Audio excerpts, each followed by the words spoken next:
청취자 여러분, 다시 에른스트 다스만의 교회사 속으로 함께 들어가 보시죠. 지난 시간에 이어서 제국교회로 가는 길 제2부 그 마지막 장들을 살펴볼 텐데요.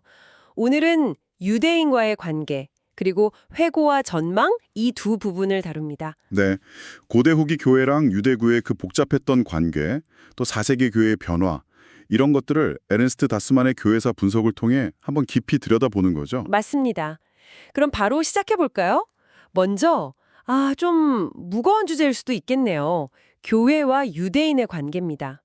에른스트 다스만의 교회사는 이 문제를 다룰 때 그 20세기의 그림자를 의식하지 않을 수 없다고 하면서도 일단 고대 후기 상황 자체에 집중하려고 합니다. 네, 그렇죠. 당시 맥락이 중요하니까요. 그러면서 1975년 독일 주교회의에 우리의 희망이라는 문서를 인용하는데 교회가 과거 유대인 박해에 충분히 대응하지 못했다. 이런 점을 솔직히 인정하는 내용도 언급하고 있고요. 그 지점 중요합니다. 에른스트 다스만의 교회사에서는 유대인 배척이 단순히 뭐랄까 그리스도교만의 산물은 아니었다 이렇게 강조해요. 경제적, 사회적, 또 종교적 요인들이 아주 복잡하게 얽혀 있었다는 거죠. 특히 고대 후기 교회와 유대교 갈등은 그 본질은 역시 신학적인 면이 강했습니다. 신학적인 면이요? 네, 구약 성경이라는 뿌리는 같은데 예수 그리스도에 대한 해석이 완전히 달랐으니까요. 그게 근본적인 대립의 원인이었죠. 아하, 그렇군요.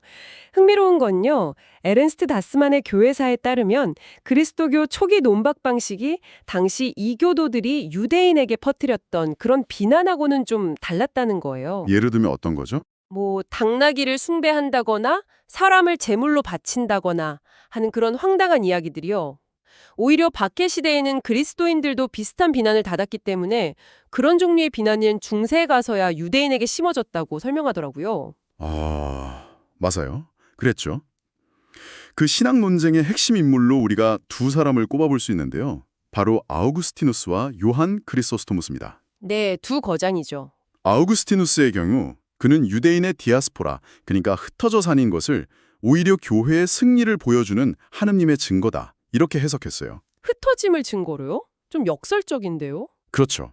또 유대인들이 너희는 왜 구약 율법이랑 예언은 받아들이면서 그 의식과 계명은 안 지키냐 이렇게 비판하니까 아우구스티누스는 그 예식과 계명들이 변했기 때문이다.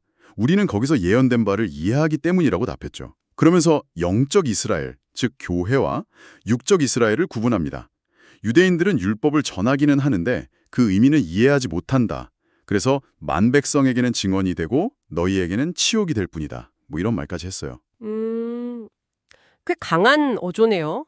그런데 에른스트 다스만의 교회사에서는 아우구스티누스의 어조가 이단 논박할 때보다는 덜 격렬했다고 평가한다면서요. 그건 왜 그런 걸까요? 네, 에른스트 다스만은 그 이유를 아마도 당시 북아프리카의 상황에서 찾는 것 같아요. 그 지역에서는 유대인 공동체가 교회에 그렇게 실질적인 위협으로 여겨지지는 않았을 수 있다는 거죠. 아하, 환경의 영향이 있었을 수 있다. 네.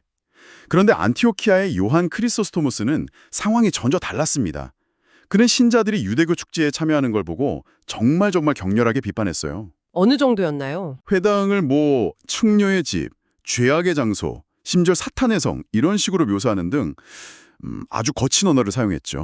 와, 듣기만 해도 좀 충격적인데요. 오늘날 관점에서 보면요. 그렇죠. 에른스트 다스만의 교회사에서는 이걸 당시 안티오키아의 종교 혼합주의적인 분위기 그리고 또 사목적인 어려움하고 연결해서 설명합니다. 그러니까 화려했던 유대교 축제에 비해서 그리스도교 전례가 상대적으로 좀 단순했기 때문에 민중을 사로잡기 어려웠던 그런 목회적 고민이 있었다는 거죠. 그런 배경이 있었군요. 네. 그리고 크리소스토무스는 특히 유대인이 그리스도를 죽였다는 이른바 신살해자, 디사이드, 비난을 아주 강조했습니다. 유대민족 전체에게 책임을 묻는 거죠. 그러면서 역설적으로 유대인의 고난이 바로 예수가 사기꾼이 아니라는 증거다. 이렇게 주장하기도 했어요. 너희가 십자가에 못 박은 사람이 율법 파괴자였다면 왜 너희가 더 심한 벌을 받느냐. 이런 식이죠. 참 복잡한 논리네요. 그럼 이런 신학적인 긴장들이 실제 사회나 법에는 어떻게 반영되었을까요? 네, 당연히 영향을 미쳤죠. 에른스트 다스만의 교회사에 따르면 국가 입법에서도 그 영향이 나타납니다. 예를 들어 5세기 문헌인 교회와 회당의 논쟁 같은 걸 보면 유대인의 낮은 사회적 지위, 뭐 공직이나 군복무가 불가능했던 것들, 이런 걸 오히려 교회의 우월성을 입증하는 논거로 사용하기도 했어요. 법적으로 지위가 낮아진 것을요? 네, 법률들을 쭉 살펴보면 유대인을 일부 보호하는 조치들, 예를 들어 안식일 준수를 보장한다거나 회당 파견을 금지하는 그런 조항들도 있었지만 동시에 억압하는 조치들이 계속 늘어납니다. 그리스도인 노예 소유를 제한한다거나 다른 종교 간 결혼을 금지한다거나 공직 제한을 강화하는 식으로요. 점점 더 제약이 심해졌군요. 맞습니다. 특히 회당을 새로 짓거나 보수하는 것은 아주 엄격하게 제한되었어요. 물론 에른스트 다스만의 교회사는 이게 지역마다 좀 달랐을 가능성도 있다고 지적합니다. 팔레스티아 같은 곳은 아무래도 덜 엄격했을 수 있다는 거죠. 카파라움 회당 유적 같은 걸 보면 짐작할 수 있고요. 그럼 교회 회의에서는 어땠나요? 국가법만큼이나 직접적으로 개입했나요? 에른스트 다스만의 교회사 분석을 보면 교회 회의 규정들은 국가 법률만큼 유대인 문제에 그렇게 깊이 관여하지는 않은 것 같아요. 주로 신자들이 유대교 관습에 동화되는 것, 이걸 유대화라고 불렀는데 이걸 경계하는 데 초점을 맞췄습니다. 엘비라 교회 회의 같은 곳에서 그런 규정들이 보이죠. 신자들이 동화될까 봐 걱정했다는 거군요. 네, 어쩌면 그건 초기 교회가 아직 스스로 좀 약하다고 느꼈던 그런 자아식의 표현일 수도 있습니다. 물론 교황 그레고리우스 1세처럼 유대인을 보호하려고 노력한 인물도 있었고요. 강제 개종은 일반적으로는 금지되었습니다. 알겠습니다. 자, 이제 에른스트 다스만의 교회사 제2부의 마지막 단원, 회고와 전망으로 넘어가 보죠. 4세기 전체를 돌아보면서 다스만은 어떤 큰 그림을 그리고 있나요? 어떤 통찰을 제시하죠? 네, 다스만은 4세기에 아주 중요한 어떻게 보면 좀 모순적인 두 가지 흐름이 있었다고 정리합니다. 하나는 교회가 국가 권력에 맞서서 신앙의 자유와 권리를 주장하게 된 흐름이고요. 네, 콘스타티누스 이후의 변화죠. 맞습니다. 그런데 다른 하나는 바로 그 국가와 교회가 손을 잡고 이교도나 이단자, 또 유대인 같은 다른 집단에 대해서 공동으로 조치를 취하며 협력하게 된 흐름입니다. 아, 자유를 외치면서 동시에 다른 집단에 대해서는 비관용적이었다는 거네요. 바로 그 역설이죠. 에른스트 다스만의 교회사에서는 이런 비관용적인 조치들이 물론 현대적인 관점에서는 문제가 있지만 당시 상황에서는 좀 불가피하게 여겨졌던 측면도 있다고 분석해요. 그러니까 민족 이동 같은 외부 위협이 거세던 시기에 제국의 내적인 일치와 생존을 위해서 필요하다고 생각했다는 거죠. 생존을 위한 선택이었다는 해석이군요. 네. 그리고 교회가 교리를 확립하고 전례를 통일하는 등의 제도와 역시 이런 혼란기에 신앙의 본질을 보존하기 위한 일종의 방편이었다, 이렇게 이해합니다. 그리고 에르네스트 다스만의 교회사는 또 서로마 제국이 멸망한 이후의 상황도 주목하죠. 서방교회의 역할에 대해서요. 네, 맞습니다. 그 점도 중요하게 다루죠. 서방교회가 무너진 로마 질서와 새롭게 등장한 게르만 왕국 사이를 잇는 아주 중요한 다리 역할을 했다는 점을 강조합니다. 그러면서 동방교회와는 다른 길을 걷게 될 서방교회의 역사를 조망하고 있고요.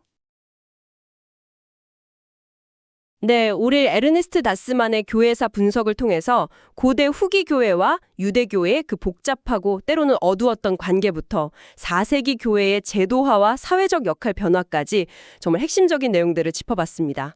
참, 빛과 그림자가 공존하는 역사네요. 그렇죠. 마지막으로 여러분께 생각해 볼 만한 질문 하나를 던져드리고 싶습니다. 에른스트 다스만의 교회사 분석을 보면 제도라는 것이 신앙으로 보존하는 경직된 틀이 될 수도 있지만 동시에 그 틀 때문에 영적인 활력을 잃어버릴 수도 있다는 긴장관계를 보여주거든요. 아, 제도의 양면성이군요. 우리 시대의 어떤 조직이든 그게 종교단체든 아니든 이런 격동의 시기를 거치면서 핵심적인 정체성을 지키는 것, 그리고 또 변화하는 시대에 맞춰서 살아있는 정신과 지혜를 새롭게 하는 것, 이 사이에서 어떻게 균형을 찾아야 할까요? 이 질문을 한번 각자 곱씹어 보시는 것도 의미 있는 시간이 되지 않을까 싶습니다.